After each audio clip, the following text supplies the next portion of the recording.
UP 80 news, खबर से असर तक। डेली न्यूज अपडेट पाने के लिए हमारे चैनल को सब्सक्राइब करें और बेल आइकन को दबाना बिल्कुल भी ना भूलें।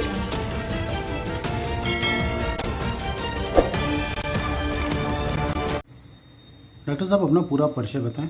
मैं doctor Avinash Singh, consultant physician, Sai clinic Nadesar.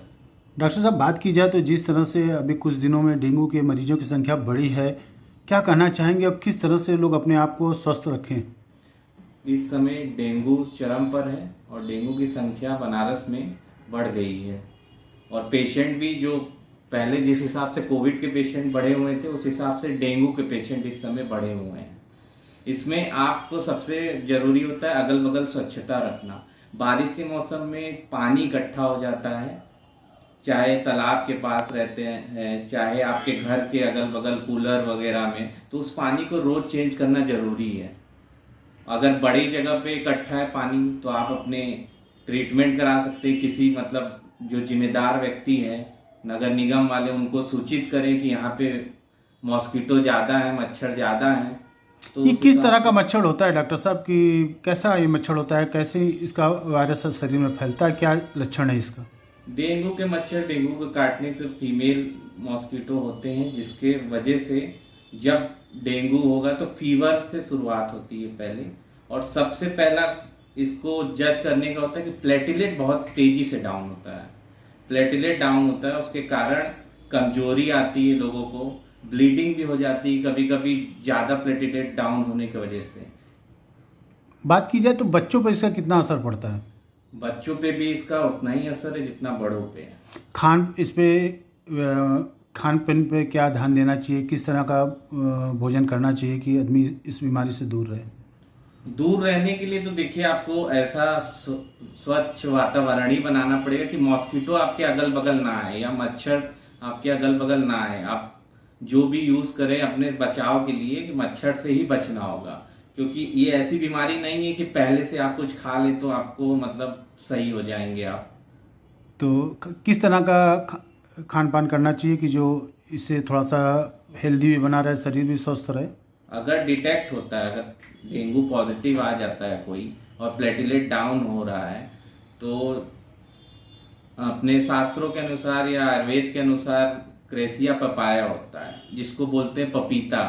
पपीते का पत्ता बहुत ही लाभदायक है। इसमें बकरी का दूध बोला जाता है, ये सब लाभदायक है। ये दवा के रूप में भी आता है, आप उसका कैप्सूल का भी सेवन कर सकते हैं। इसमें मेडिसिन कितना काम करता है? मेडिसिन इसमें क्या मुख्य रूप से क्या भूमिका है इसमें मेडिसिन की? मेडिसिन की तो भूमिका है ही है। इसमें आईवी फ्लूइड की जरूरत पड़ती है, फ्लूइड की जरूरत ज़्यादा पड़ती है। जैसे अगर आप फ्लूइड मुंह से ले सकते हैं तो अच्छी बात है, आपको 4-5 लीटर रोज लेना है। और नहीं ले सकता है तो उसको आईवी के थ्रू दिया जाता है और इंजेक्शन दिए जाते हैं। प्लेटलेट बढ़ाने के लिए मेडिसिन दी जाती हैं।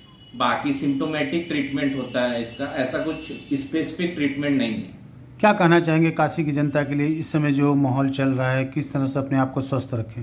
डेंगू का बचाव तभी हो सकता है जबकि आपके अगल बगल स्वच्छता रहे, कहीं भी पानी जमा हो, क्योंकि ये ठहराव वाले पानी में ही डेंगू पनपता है। अगर कहीं श्वास, वो भी स्वच्छ पानी में, ऐसा नहीं कि गंदी पानी में डेंगू रहेगा। तो स्वच्छ पानी या कुछ भी पानी, 1-2 दिन का पुराना पानी तो जमा ना होने दें, उसका बचाव करें। जैसे सरकार भी अपनी तरफ से बोलती है, जितना आप जान सके उसको जानिए, उसका निवारण करने की कोशिश करिए। डॉक्टर साहब अपना पूरा परिचय बताएं। मैं डॉक्टर ए.के. सिंह,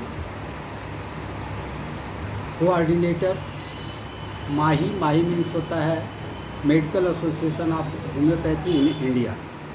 डॉक्टर साहब बात की जाए तो जिस तरह से इस समय डेंगू का प्रकोप देखने को मिल रहा है, आपके होम्योपैथिक में क्या सुरक्षा और क्या स्वास्थ्य के लिए इसकी जानकारी है आपके पास? सबसे पहली चीज़ है डेंगू। ये सीज़न जो है, अभी जो मौसम चल रहा है, इसमें बहुत सारी वायरल और वेक्टोजेनिक बीमारियां फैल रही हैं, जिसमें डेंगू भी एक बीमारी है। ये मच्छरों के द्वारा पैदा होती है। इसमें होम्योपैथ में कहा जाए तो होम्योपैथ में बहुत सटीक इलाज है। इसके इलाज में हम लोग देखते हैं जो लोग परेशान होते हैं, महीनों परेशान हो जाते हैं, लेकिन होम्योपैथ में 2 से 3 दिन में इसको कंट्रोल भी किया जा सकता है और क्योर भी किया जा रहा है। और होम्योपैथ लक्षणों के अनुसार काम करती है, इसलिए ये किसके द्वारा हो रहा है, क्या हो रहा है, इससे बहुत मतलब नहीं है। अगर लक्षणों को सही मायने में देख लिया जाए और उसका इलाज किया जाए तो ये जितनी भी बीमारियां हैं, ये केवल डेंगू ही नहीं, कालाजार हो, चाहे जो है कि चिकनगुनिया हो, या ये वायरल फीवर जो इस सीज़न चल रहा है, ये हर साल इस समय वायरल फीवर का सीज़न रहता है, इस सब में 2 से 3 दिनों में होम्योपैथिक दवाओं से संपूर्ण क्योर होता है। खाने पीने पे क्या सावधानियां बरतनी चाहिए डेंगू के मरीजों के लिए? डेंगू के मरीजों को खाने पीने में बाहर की चीज़ें कोई भी, चाहे कोई भी बीमारी हो, बाहर की चीज़ें ना खाएं। हल्की डाइट, सुपाच्य भोजन ले, बहुत ज़्यादा मसाले, तेल, तली भुनी चीज़ें न ले तो ज़्यादा किसी भी बीमारी के लिए ये हेल्पफुल होता है और इससे जो है कि जल्दी क्योर की तरफ जाता है। डॉक्टर साहब, बात की जाए तो जिस तरह से डेंगू की बीमारियां देखने को मिल रही हैं, प्रकोप देखने को मिल रहा है, अगर किसी व्यक्ति को अगर डेंगू हो जाता है तो उसका क्या घरेलू उपचार है? सर, अभी देखा जाए तो दिल्ली वगैरह में हमारे केंद्रीय होम्योपैथिक परिषद द्वारा बहुत सारी डिस्पेंसरियाँ चलाई जाती हैं, जिसमें 700-800 रोगी पर डे डेंगू वगैरह के देखे जा रहे हैं और सभी लोग 2 से 3 दिनों में क्योर भी हो रहे हैं। और वहाँ की पर डे की जो है पेशेंटों की संख्या है 700 के ऊपर। तो होम्योपैथिक में बहुत सारी दवाएं हैं, जैसे इपेटोरियम पर, इसको कहा क्या जाता है, डेंगू जो है इसको साधारण भाषा में कहा जाता है ये हड्डी तोड़ बुखार। इनमें हड्डियों में बहुत तेज़ी से दर्द होता है। तो जब हड्डियों में बहुत तेज़ी से दर्द हो, उसके साथ साथ उल्टी जैसा महसूस है या उल्टी होती हो, तो उस समय इपेटोरियम पर्प जैसी दवाएं बहुत अच्छा काम करती है। तो आपको 1 से 2 घंटे में दर्द को आराम करती है और बुखार को कम करती है। इस बीमारी में प्लेटलेट्स बहुत तेज़ी से गिरता है, तो इसको रोकने के लिए क्या करना चाहिए? सब हम अच्छे सुपाच्य भोजन करें, साथ में होम्योपैथिक दवाएं प्लेटलेट्स गिरने से भी रोकती हैं। अगर हम प्रॉपर इलाज, रोगी का प्रॉपर इलाज कर दें, जैसे ब्राइनिया है, रस्टाक्स हैं, आर्सेनिक हैं, ये सारी दवाओं में लक्षणानुसार जो भी आती है उसको अगर हम देते हैं तो प्लेटलेट्स भी नहीं गिरने पाएगा।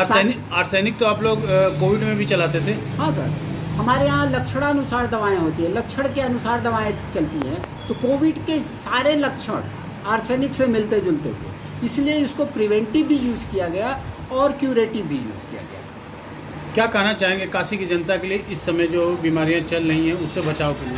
काशी की जनता भटके नहीं, किसी भी अपने नज़दीकी अच्छे होम्योपैथ से, क्वालिफाइड होम्योपैथ से संपर्क करें। अगर ऐसे कोई भी लक्षण पैदा होते हैं, जैसे सर्दी जुकाम जैसे लक्षण, नाक से पानी आना, तेज़ बुखार, हड्डियों में दर्द, प्यास लगना, मुंह सूखता है, डेंगू में एक लक्षण बड़ा कॉमन मिलता है, मुंह का सूखना। अगर ऐसी चीज़ें, ये सब सारे लक्षण से अगर आते हैं तो वो तुरंत अपने किसी नज़दीकी होम्योपैथ से संपर्क करे और उससे इलाज ले।